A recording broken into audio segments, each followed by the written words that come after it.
Welcome back to the weekly download. Today we're talking protection. Who gets it, who doesn't, and what happens when accountability shows up late. Belize's OSH Bill got paused after concerns that domestic workers were left out. Oil spills in the Persian Gulf are turning conflict into an environmental crisis.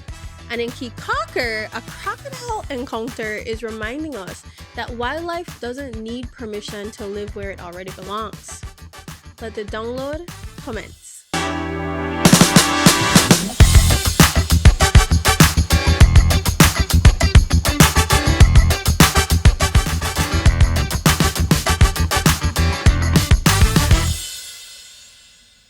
Belize finally brought the Occupational Safety and Health OSH bill to the Senate and then said, actually, make me circle back.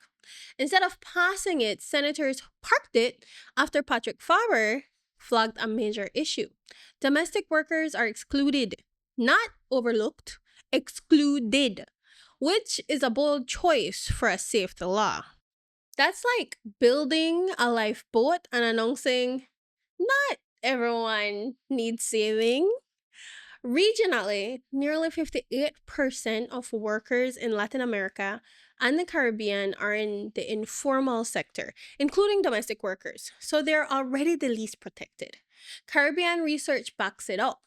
OSH systems are often outdated, limited, and weakly enforced, leaving entire groups exposed. So, Belize had a chance to modernize and almost delivered something selective. Right now, the bill feels like a soft launch with bugs. Good concept, but missing core features. And yes, I'm pro OSH. Employers should be held accountable. But how I'd meet deadlines when the office AC is spitting cold air in between mold spores? Be so for real.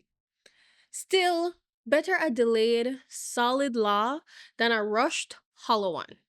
Because if it doesn't protect the people who need it the most, it's not progress, it's presentation.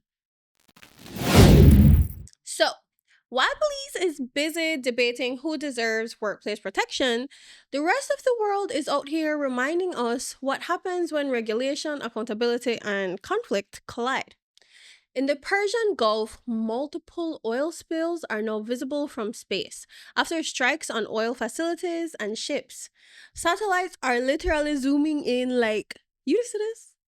We're talking spills stretching miles near Kesham Island, the Lavan Island, with oil now drifting toward Shidvar Island, a protected habitat for turtles and seabirds. So not only are we spilling oil, we're doing it in premium ecological real estate.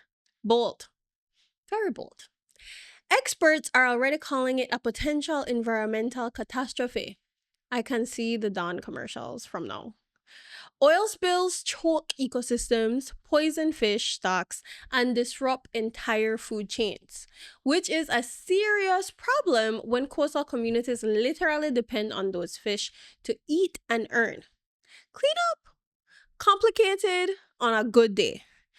Not enough dish soap in the world, besties. Like, if it wasn't hard enough, I'd active conflict, restricted access, and 75 oil tankers carrying billions of liters nearby. And suddenly, this isn't just an environmental issue, it's a waiting disaster with a timeline we need control. So, a woman goes for an early morning swim in Caye Caulker, and suddenly Belize is in its annual reminder that crocodiles do, in fact, live here, and they did not sign up to be background characters in our vacation content. But let's get one thing straight. This isn't a rogue crocodile attack story. This is a human wildlife conflict story wearing swim trunks. Dr. Marissa Tejas from the Crocodile Research Coalition basically gave the translation from scary headline to science reality. This was likely a defensive bite.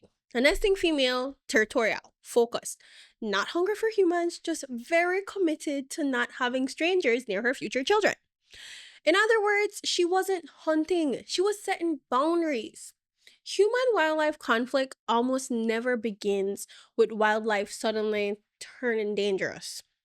It begins with us quietly expanding into spaces that already have tenants and then acting surprised when the owner of the house shows up. There's a pattern in conservation science that shows up everywhere. Crocodiles recover, populations go up, which is good news. And then conflict goes up too, which is inconvenient news. A 2025 review in Journal for Nature Conservation on saltwater crocodiles makes this very clear. Recovery doesn't eliminate conflict. It often redistributes it into shared spaces. Translation: success in conservation comes with awkward side effects, like running into your extremely territorial neighbor more often.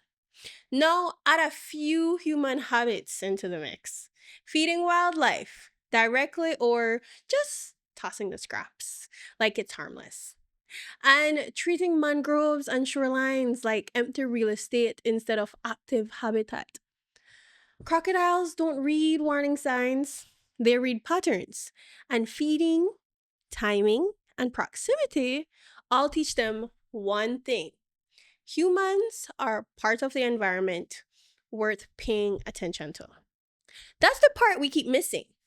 Not that crocodiles are dangerous, but that familiarity is what makes them dangerous in the first place. So when people say, it came out of nowhere, science usually replies, it came out of a system you helped shape. We keep calling it encounters when it's really cohabitation without boundaries. The crocodile, the jaguar, the sharks, whatever it is, didn't change. Their habitat did. Honestly, besties, that's the theme today. Protection only works when it includes everybody. Accountability can't be selective. You can't protect the office but ignore the domestic worker. You can't profit from oil and act surprised when the ocean pays the bill. And you can't swim near a crocodile's nursery and behave like she is trespassing. So maybe the real download this week is simple: boundaries matter for workers, for nature, for communities, for everybody. That's all for today's episode of the Weekly Download. I'm your girl, Shania, reminding you to stay informed, stay curious, and please respect workplace rights and crocodile nurseries. See you next week, besties. Download complete.